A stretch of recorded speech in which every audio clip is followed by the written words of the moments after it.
should have left after the second Sunday. You ever move somewhere that feels wrong? Not haunted, not cursed, just off. The kind of place where everyone smiles too wide, where every house has heavy curtains, and nobody seems to have children. That's where I ended up.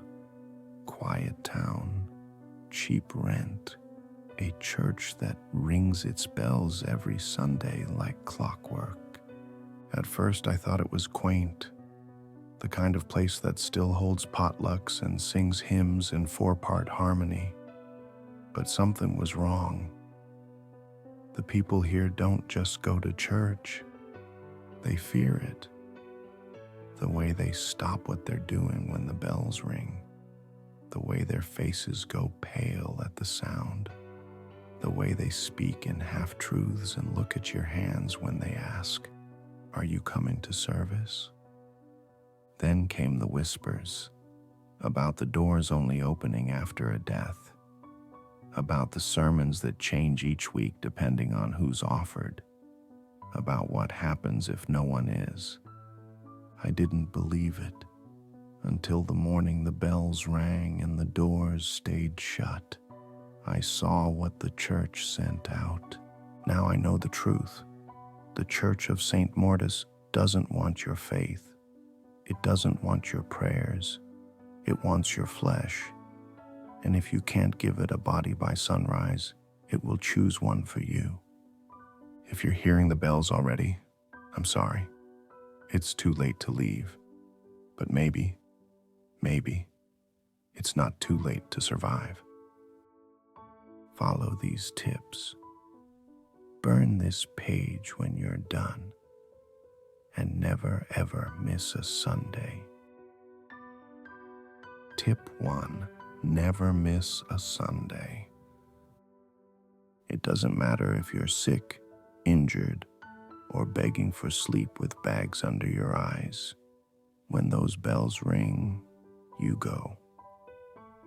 The first time I skipped, I thought I was safe. I locked my doors, turned up the volume on the TV, tried to ignore the silence that spread across town like a disease. But something knocked.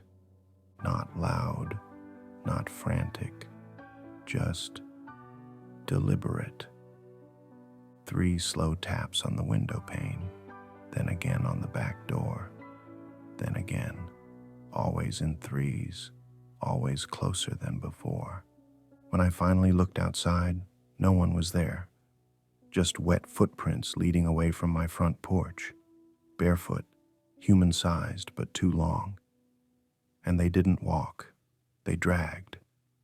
The next morning I woke up with blood on my floor, not mine, no sign of a break-in, but taped to my mirror was a church program, with my name written in the spot labeled, "This week's offering." I haven't missed a service since. And neither should you. Tip 2. The offering must be human. Every week, someone dies. That's not hyperbole. It's a requirement, a debt. The church demands a body, and the congregation delivers. When I first heard the rumor, I thought it was some sick tradition. Maybe they buried John Doe cadavers to keep a myth alive. But I was wrong. The body has to be fresh, human, taken before the soul settles. I've seen them bring in a deer once, big buck, blood still steaming in the morning air. They placed it on the altar like it meant something. The bells didn't stop. The doors didn't open. That's when the windows shattered. Everyone scattered. One man didn't make it far. Something dragged him into the vestibule, screaming and clawing at the concrete. The doors finally opened then, wide and eager. And the church sang. Not hymns, not choirs, just a wet, slithering chorus of thanks. It's not about sacrifice. It's about satisfaction. The body needs to struggle. It needs to fear. If the church doesn't feel it, it'll find someone who does. Tip 3, do not volunteer. Every now and then, someone steps forward. Maybe it's guilt. Maybe it's desperation. Maybe they think they're saving someone else, a child, a spouse, a friend marked for the next offering. It doesn't work like that. The church doesn't want martyrs. It doesn't want the willing. It wants the unprepared, the terrified, the innocent, if possible. I watched a man named Harold offer himself one Sunday. He stepped up after the final bell, walked straight to the altar with arms outstretched, tears running down his face. He begged them to take him instead of his son. The congregation let him. They always do. No one stopped him, just closed the doors behind him, locked them, listened, and when the doors opened again, they were both gone. The church had taken the boy anyway, left behind Harold's shoes, still warm, and the next flyer delivered to our doors. One for mercy, one for hunger. If you think giving yourself will spare someone else, you don't understand this place. This isn't a God you bargain with. It's one that feeds, and it hates being cheated. Tip 4, never look inside the pulpit. It stands at the front of the church like any other, polished wood, dustless, sacred. But what hides behind it is anything but. Most services, the pulpit is draped in a dark red cloth. No one touches it. No one walks near it. Even the deacon gives it a wide berth. It's not just a platform, it's a mouth. I made the mistake once. Just once. I was sitting in the second pew. I don't even remember why I looked. Maybe it was a twitch, maybe something moved. But I saw behind the cloth, through the narrow gap between the podium and the back wall. It wasn't wood back there, not entirely. It was wet, breathing, a thing with ribs but no skin, stitched into the wall like it had grown there. I saw an eye open sideways, watched it blink vertically. Then the hymns stopped, and for one terrible moment, the congregation stared straight ahead like mannequins, unmoving, unblinking, while I sat there, shaking, heart in my throat. The deacon turned his head 90 degrees too far and said, "See something you like?" That's the only time I've ever pissed myself in public. You can sit in the pews, you can fold your hands, you can whisper along to the songs, but never, ever look behind the pulpit. That's where it lives. That's where it sees. Tip 5. The choir is watching. There's no music in their mouths, just that awful hum, deep, dissonant, like bones vibrating in symphony with something buried far beneath the foundation. They stand perfectly still, hands clasped, heads slightly tilted like broken dolls. You'll notice their eyes first, open too wide, not blinking, not tearing, staring straight ahead through crusted, red-laced sockets, stitched open. You'll think it's symbolic. You'll think it's devotion. It's not. The choir doesn't sing. They observe. And not just the service. They watch you. The first time I sat in the pews, I dared a glance. A girl in the back row of the choir slowly turned her head, not with curiosity, not with recognition, with hunger. I dropped my gaze, tried to pray, but it was too late. That hum shifted frequency, like it was tuning to me. By the time the service ended, there was a sticky white envelope under my car windshield wiper. No stamp, no writing. Inside, a scrap of sheet music, burned around the edges, titled Requiem for the Next. They know who's anxious, they know who's doubting, and they always know who isn't praying. So when the humming begins, do as everyone else does. Close your eyes, bow your head, and hope they're watching someone else this week. Tip 6. Burn the flyers. You'll find one every Saturday night, slipped under your door or wedged into your mailbox. Always the same parchment. Old, yellowed, edges singed like they've already tasted fire. And on it, in that sharp red ink that smears like blood when wet, bring a body or be the body. Ignore it and it won't go away. Read it and you've already been seen. They aren't printed, not by hand. They're grown. Smell the paper. You'll catch hints of rot and metal like grave dirt and teeth. Some say if you touch one too long, it pulses like a heartbeat. I once kept one just to see, just to test the rumors. That night I heard a rustling outside. Not leaves, not wind. It was the sound of teeth grinding just beyond the window. I burned the flyer immediately, watched the flames curl it like dry skin. The noise stopped, but in the ash was something left behind. A tooth, long, human. Baby molar, I think. Burn the flyers. Don't hang them. Don't share them. Don't show them to friends like it's some urban legend, because they track who reads them. And the church loves fresh readers. Tip 7. The body must be fresh. Time matters. It's not enough to offer a corpse, not enough to dig someone up or haul in a John Doe from the river. The church knows the difference. It can taste how long a soul's been gone.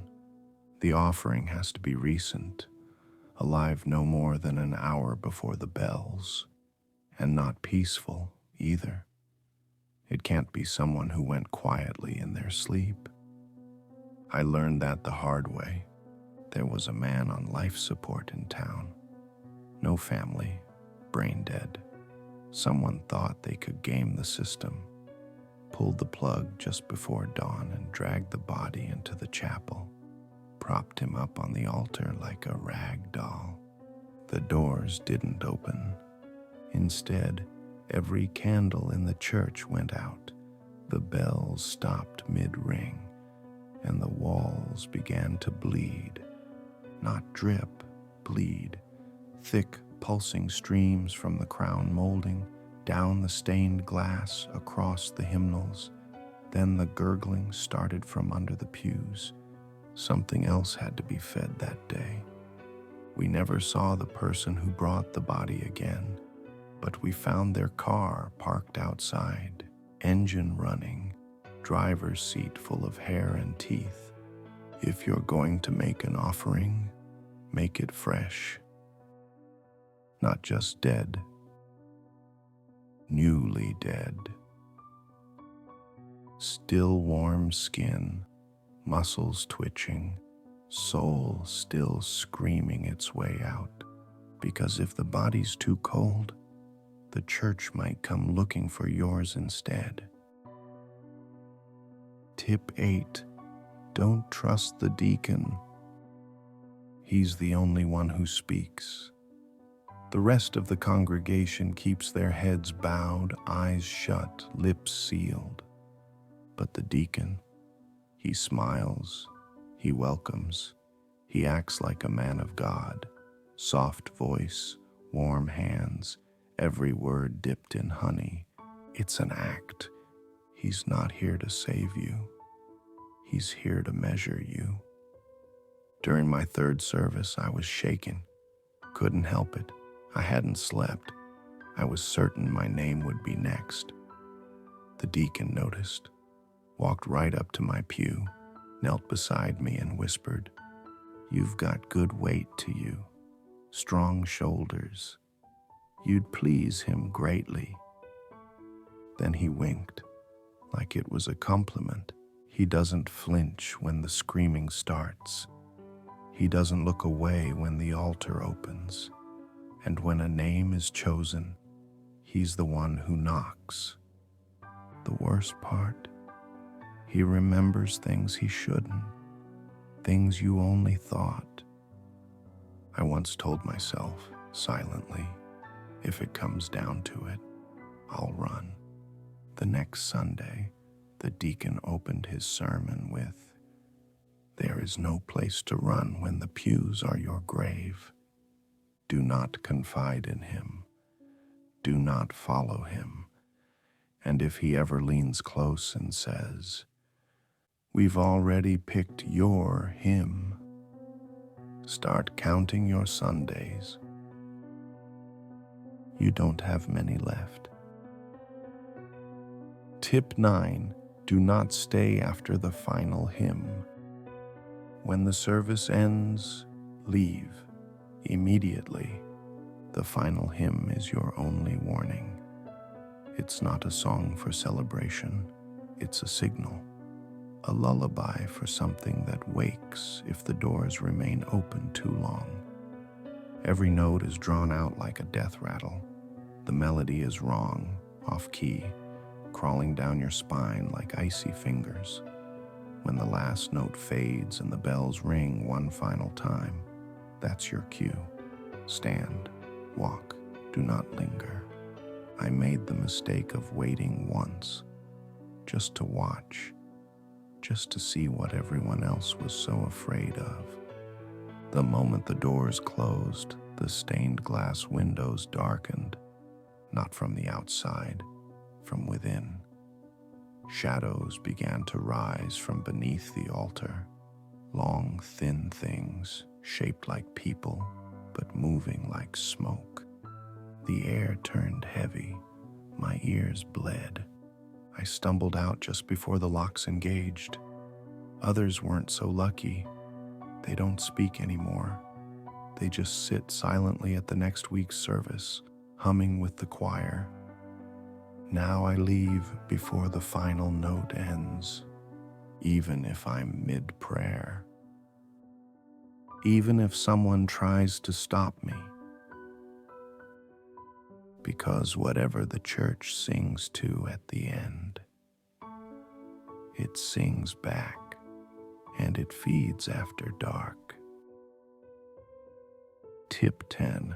Pray with your eyes closed. It's not about faith. The church doesn't care if you believe. It just doesn't want you to see. When the prayers begin, keep your head down and your eyes shut. Don't peek, don't glance, don't open them, not even for a second, because prayer is when the veil thins. I slipped once, just a flicker, a blink during the Lord's Prayer. What I saw wasn't the congregation I walked in with. It was what they became.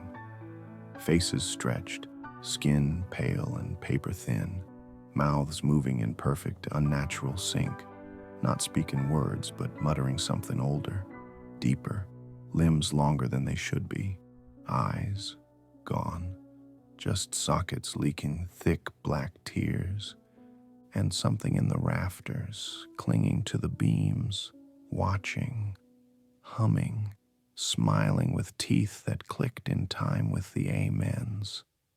I slammed my eyes shut so hard I saw stars, but it was too late. Later that night, something whispered from beneath my bed, "We saw you seeing." I didn't sleep. I don't think I've slept since. So pray, not for salvation, You won't get it here. Pray with your eyes closed because the church is full of masks. And during prayer, the masks fall off. If you're still reading this, you haven't been chosen. Not yet. You've sat in the pews. You've kept your eyes shut. You've listened to the hums, the sermons, the things slithering just beneath the floorboards. Maybe you've even helped make an offering.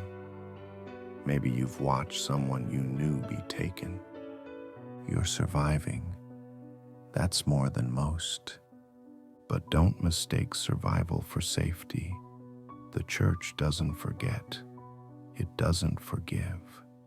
And it never stops ringing its damn bells. Every Sunday morning, you'll wake up in a cold sweat. You'll wonder if it's your name on the parchment, if the choir is humming for you, if the deacon's eyes will linger a second too long, because that's the worst part, isn't it? Not the blood, not the screams. It's the waiting. The knowing that eventually, no matter how well you follow the rules, the church will get hungry enough to take you anyway. So keep your doors locked. Burn the flyers. Bring the body. And pray that the bells don't ring for you next week.